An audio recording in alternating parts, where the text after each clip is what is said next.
in a time of crisis, trying to force compliance upon a population by making neighbors and friends distrust one another is exactly the opposite tactic we actually need. When human societies lose their freedom, it's not usually because tyrants have taken it away. It's usually because people willingly surrender their freedom in return for protection against some external threat. That's what I fear we are seeing now. This is a cognitive dissonant moment, which is being imprinted in your brain, just like remember the Great Depression, remember 9/11. Weapons of mass destruction. We are being conditioned to have the excuse for unbelievable acts of tyranny, which will be justified by remember 2020. And your loved ones, those that die, those that are infected, they're being used as cannon fodder, which is the ultimate desecration of their honor and integrity. And this is also a test of humanity, to see how much of our liberty we will let go before we finally draw the line under enough. Benjamin Rush, a signer of the Declaration of Independence, stated, "Unless we put medical freedom into the Constitution, the time will come when medicine will organize into an undercover dictatorship to restrict the art of healing to one class of men and deny equal privileges to others. That time is now."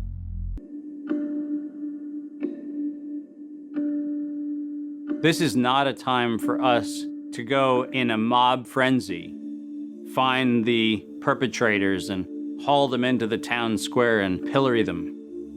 This is a moment for us to recognize that every decision that is being made today by any of the conspiring parties made perfect sense in each increment when each one of those decisions was made.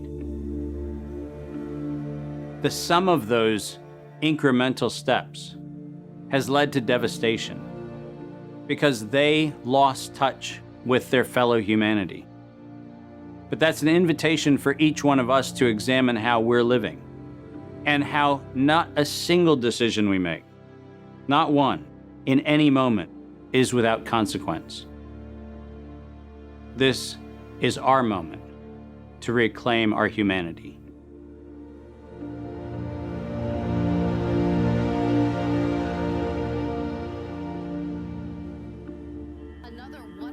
Our lives are shaped and guided by stories. The stories we're told become the stories we tell. The more we hear them, the more we believe them. When used as a tool, they help us to better understand who we are, where we came from, and where we're going. When used as a weapon, they can be deadly. One of the most dangerous stories we've been told is the one that goes something like this. Humanity is a failed experiment. We are parasites, a cancer, a virus. Human beings are a disease. It is a myth that permeates our movies, our music, our media, and our minds.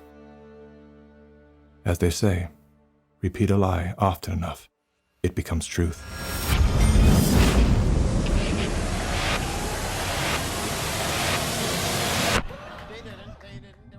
Perhaps that was the goal of the authors of that story. We feel too afraid to have kids because we feel that we're heading towards civilization breakdown as a result of Fear shuts down the part of our brain designed to solve problems. Without that ability, we look for others to guide and save us.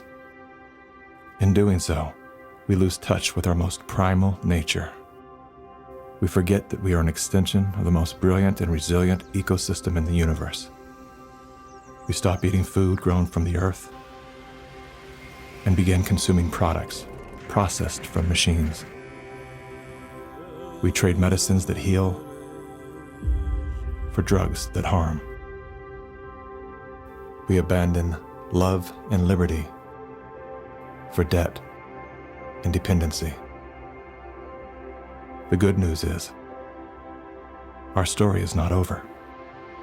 The climax has yet to come.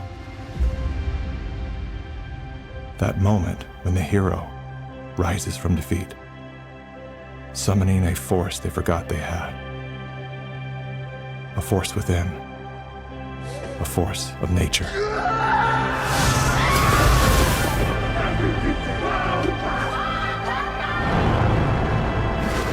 You people are the real thing. This nation will rise up a new generation of Americans. It's time to think about the future generation.